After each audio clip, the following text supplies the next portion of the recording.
It is 8:27 p.m. With twins, they say, like, a lot of the advice that you get is to keep them on the same schedule. And actually, on a lot of the sleep websites and blogs and things that I've read, they say if one wakes up, wake the other one up within 15 minutes so that they kind of stay together. Tonight, it didn't work out that way, and I'm totally fine with it. I got home from work, and they were both just, like, overtired, and I was prepared to do whatever it took to get them to sleep, and just... I feel like I'm talking about baby sleep a lot. It's so important for them to be in a good mood, and I love babies that are in a good mood, and if they're overtired, they're just not.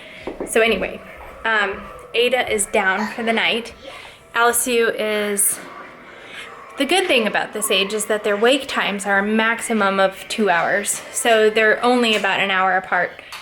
And downstairs, the kids are watching some TV. I don't know if this is a Rachel... It's not a Rachel-approved cartoon. And Brad, what are we doing? We are moving. It's funny how this came about, because it's just been a natural progression. It has. Because multiple people have, like, I don't know, frowned upon Bear and Lyndle being in the same room. Right. I don't know, because they're probably boy and girl. Okay. Even though they're 4 years old. Right. But anyway, so it's just kind of come naturally that both girls have kind of been, like, lonely, scared of the dark, and lonely at night. Right. Okay, now I got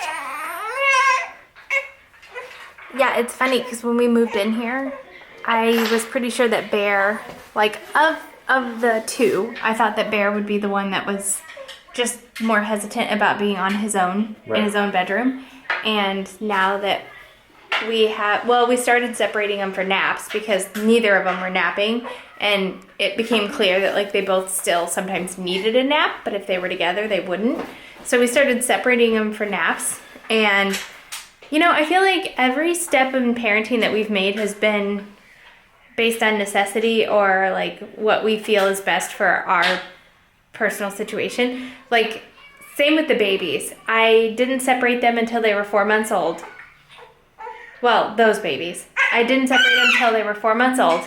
And then we had Berend Lyndle separate until they were like 18 months old. Then we put them back together, remember? Yep, totally. And then these babies, I'm like, well, they can be together at night, but I'm separating them for naps. It's just weird how, like, you just kind of feel them out and you know what they can handle. Right, exactly. So Berend Lyndle for a while could handle napping together, and then they were like, not napping. So we separated them for naps, and then after that, Bear ended up just wanting his own room, so we did that. And then Lyndle was the one that was lonely and scared. Right. And then Eloise, I think after vacation, just like sleeping with them in that space upstairs, like the loft. Exactly. That's exactly what did it. Well, and the fact that she can climb out of her crib now. Those coupled together, like, multiple nights that we've been back, she's come up and said, like, she's, like, doesn't want to sleep in her room and, like, wants to sleep with mommy and daddy. And then the fact that Lyndle is, like, scared of the dark and doesn't want to be alone. It's just, like, the perfect opportunity to put them together. And so now I'm scrambling at, like, 8:30. Well, bedtime's not till 9. So I have a half an hour to go ahead and move this over. But it's, like, one of those deals where it's always a last minute scramble. And I need to remember to put the snoo on our doorstep, because we're totally done with the snoo now, so we're returning it for the rental. And then we just have, like, the hugest announcement today to make. And so I think I'll wait for Rachel to be around to make that awesome announcement. But it's very exciting. It's one of those days that are life-changing. I feel like we kind of have a lot of those around here. Wow, that looks weird. Should we put her picture up above her bed? Yeah. Okay. Sounds good. Well, Daddy. Aw, look at that. Obviously we got a little bit of redecorating to do, but pretty cute. Hey Rach, do you want to come here? Rachel. Rachel. Guess she went upstairs. So, I said that today is one of those days where potentially it's life-changing. Really? You don't think so? You don't think that's dramatic? No? Okay. Are we not going to make memories? We're definitely going to make memories, but like we've had these memories made before. What? I guess not with the No, baby twin. future memories. Yeah. Oh, yeah, I guess for the future, yeah. It's not a Is that life-changing... over? No. It's not a life-changing concept for our family. No, definitely It is a not. life-changing action. Thank you. Moving forward, yes. Thank you. We bought an RV. We bought an RV today. Are the bus dreams dead? No. Okay. However, they're definitely on hold. Whether or not I'll sell the bus, happens. I just did something. We're back.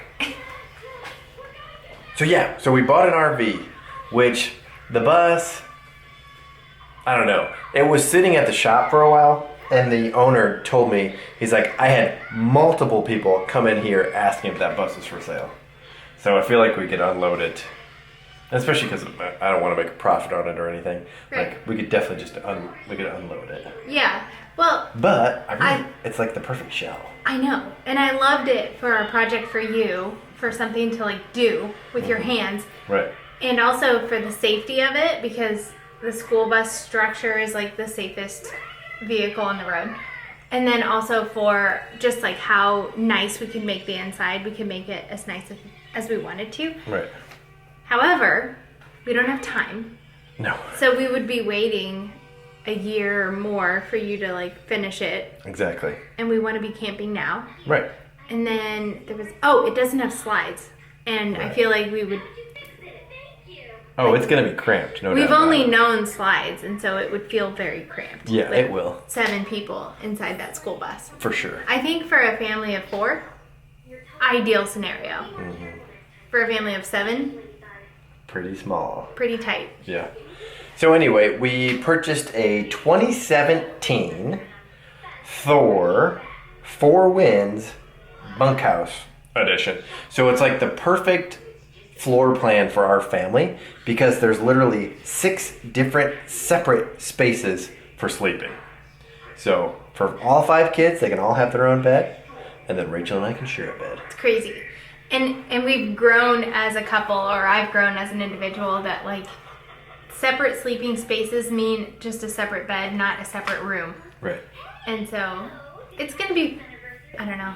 I'm just excited to get out there. Yeah, totally. So it's going to be really fun. We're picking it up tomorrow. So it's funny. It's a 2017, but it only has 3,760 miles on it.